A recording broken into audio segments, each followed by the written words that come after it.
If you go to ports now, we have about a lot of bottleneck there. We have what we call port health. What is port health? They are this environmental health officer. You have NAVDAC that will come for you. You have SON that will come for you.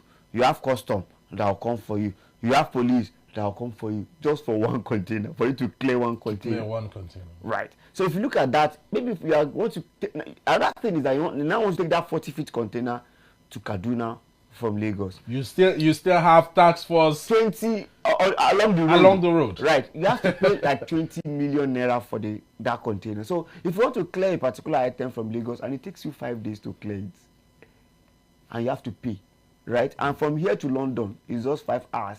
But for you to clear anything within your port, it's 5 days. Do you see the logistic problem? So if you look at major countries that actually are surviving, what they do is that they make sure that their supply chain and their logistics problem actually solved. They make it one-stop shop, where once you get one document, it covers the whole document. So you don't have to go to SON, you don't have to go to custom, you don't have to go to port heads, you don't have to go to police. Yeah. You don't have to do that. It make it once until Nigeria get to that level, whereby we find it easy to move items from one place to the other, and we also fix our infrastructure, which is road, or we find our rail working from ports down to Kanu, Kaduna, that you pay. That also brings us to the issue of multiple taxation that that has been a bone of a contention within the tax reform bills. Now, if the Nigeria Customs Service, which is saddled with the responsibility of concise, yes, in that instance, is checking your container, it is their duty. But if other agencies like SON, the Nigeria Police, the port heads, plenty. If they all come into the picture, what other value are they adding apart from the one the Nigeria Customs Service is already offering? Right. Their job is actually different.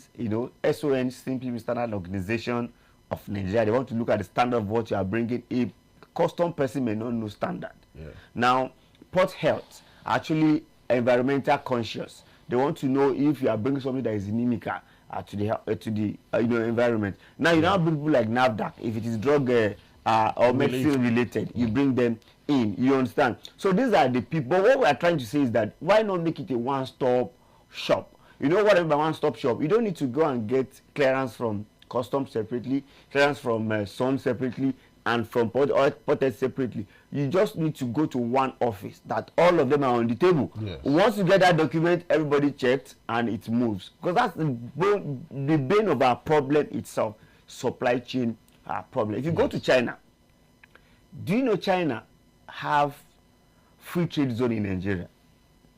2. 1 here? 2 in Nigeria. Okay. Why do they have? Why can one country have free trade zone in Nigeria? You know why?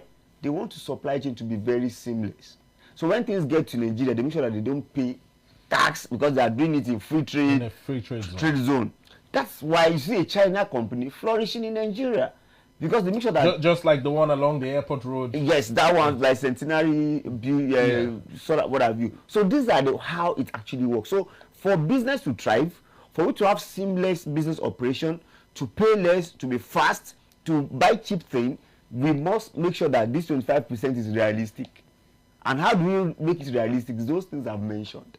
We must make sure that the supply chain is with ease. Those operational bottleneck should be eliminated. Yeah. Eliminated automatically. If we do that, fine.